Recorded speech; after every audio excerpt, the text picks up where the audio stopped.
Violence ഉണ്ട്, പക്ഷേ കുറച്ച് കുറയ്ക്കാമായിരുന്നു.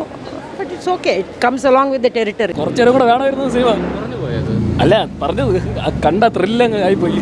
കൊള്ളാം. ഞങ്ങൾക്ക് കഥ കുറച്ച് നേരത്തെ തന്നെ മനസ്സിലായി. പകുതിയായപ്പോൾ തന്നെ കഥ ഏതാണ്ട് മനസ്സിലായി. ഞങ്ങൾക്ക് അങ്ങനെ ഒരു ഫീല് ചെയ്തില്ല. മോഹൻലാലിൻ്റെ അഭിനയത്തിനെ കുറിച്ച് നമ്മളൊന്നും പറയേണ്ട കാര്യമില്ലല്ലോ. പക്ഷെ അതിനേക്കാളും സൂപ്പറായിരുന്നു വില്ലൻ റോൾ. ഒപ്പത്തിനൊപ്പം തന്നെ പിടിച്ചു നിന്നു. എന്നാലും നമ്മൾ എപ്പോഴും മോഹൻലാൽ ഫാൻ ആയിരിക്കുമല്ലോ. കുറേ നാളത്തെ ശേഷം നമുക്ക് മോഹൻലാലിൻ്റെ ഒരു നല്ലൊരു സിനിമ കാണാൻ പറ്റി. നല്ല പടം, സൂപ്പർ പടം. കഴിഞ്ഞു അത്രേ ഉള്ളൂ. ഞാൻ ഈ നാട്ടുകാരനെ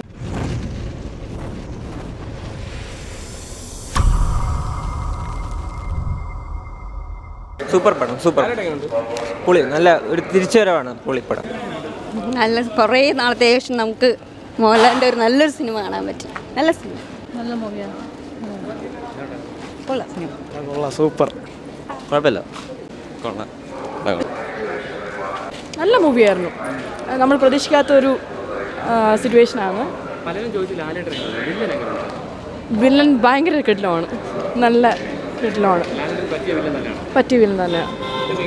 നല്ല മൂവിയാണ്. കിടിലാണ് മസാജ്. നല്ല പടം, സൂപ്പർ പടം. കഴിഞ്ഞു അത്രേ ഉള്ളൂ. ഞാൻ ഈ നാട്ടുകാരനല്ല. നന്നായിട്ട്. അടിപൊളി പടം, സൂപ്പർ.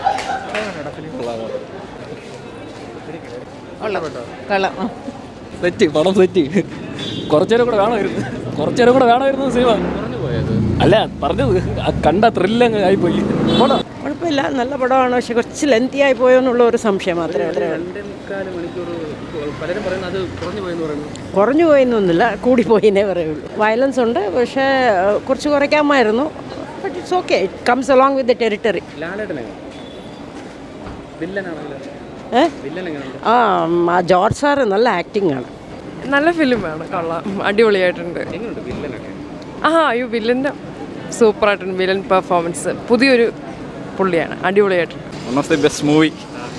ഒന്നും പറയല്ല, കണ്ടിട്ട് എല്ലാവരും എന്താന്ന് വെച്ചാൽ പറയാം. നല്ല മൂവിയായിരുന്നു. നല്ല അഭിനയമായിരുന്നു, ഒത്തിരി ഇഷ്ടപ്പെട്ടു. എന്തോ വില്ലൻ നല്ല അഭിനയമായിരുന്നു. വില്ലൻ്റെ അഭിനയം കൊള്ളായിരുന്നു. കുഴപ്പമില്ല, അത്രേ ഉള്ളൂ. കൊള്ളാം. ഞങ്ങൾക്ക് കഥ കുറച്ച് നേരത്തെ തന്നെ മനസ്സിലായി. പകുതിയായപ്പോൾ തന്നെ കഥ ഏതാണ്ട് മനസ്സിലായി. അങ്ങനെ ഒരു ത്രില്ലറായിരുന്നു. കുഴപ്പമില്ല. ദൃശ്യത്തിൻ്റെ വേറൊരു ഇത്. അതെ, ശോഭനയുടെ റോളൊക്കെ കുറച്ചുകൂടി ഉണ്ടാവും എന്ന് വിചാരിച്ചു. അങ്ങനെ ഇല്ല, ഏതാണ്ട് പകുതിയായപ്പോൾ കഥ മനസ്സിലായി. അങ്ങനെ അറിയില്ല കേട്ടോ, ഞങ്ങൾക്ക് അങ്ങനെ ഒരു ഫീല് ചെയ്തില്ല. കുഴപ്പമില്ല, ടോട്ടലി കൊള്ളാം, ഫൈൻ. ലാലേട്ടൻ ഇപ്പോൾ ഓടിച്ചാടിയൊക്കെ അഭിനയിക്കുന്നുണ്ട്. പഴയ മെമ്മറീസ് ഒക്കെയാണ് വന്നത് ഇപ്പോൾ. എന്താ തീർച്ചയായിട്ടും കൊള്ളാം, സൂപ്പറായിട്ടുണ്ട് കേട്ടോ. വളരെ നല്ല പടമാണ്, വളരെ വ്യത്യസ്തമായ പടമായിരുന്നു. നല്ല സിനിമ, അടിപൊളി മൂവി. തരുൺ മൂർത്തിയുടെ ഞാൻ ആക്ച്വലി അദ്ദേഹത്തിൻ്റെ ഒരു മൂവി ആദ്യമായിട്ടാണ് കാണുന്നത്. നല്ല എക്സ്പെക്റ്റേഷനിലോട് തന്നെ വന്നത്. അതുപോലെ തന്നെ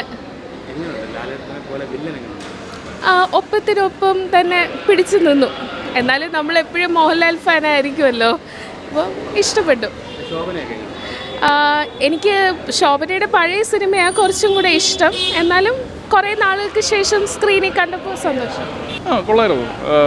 മോഹൻലാലിൻ്റെ അഭിനയത്തിനെ കുറിച്ച് നമ്മളൊന്നും പറയേണ്ട കാര്യമില്ലല്ലോ. പക്ഷെ അതിനേക്കാളും സൂപ്പറായിരുന്നു വില്ലൻ റോൾ.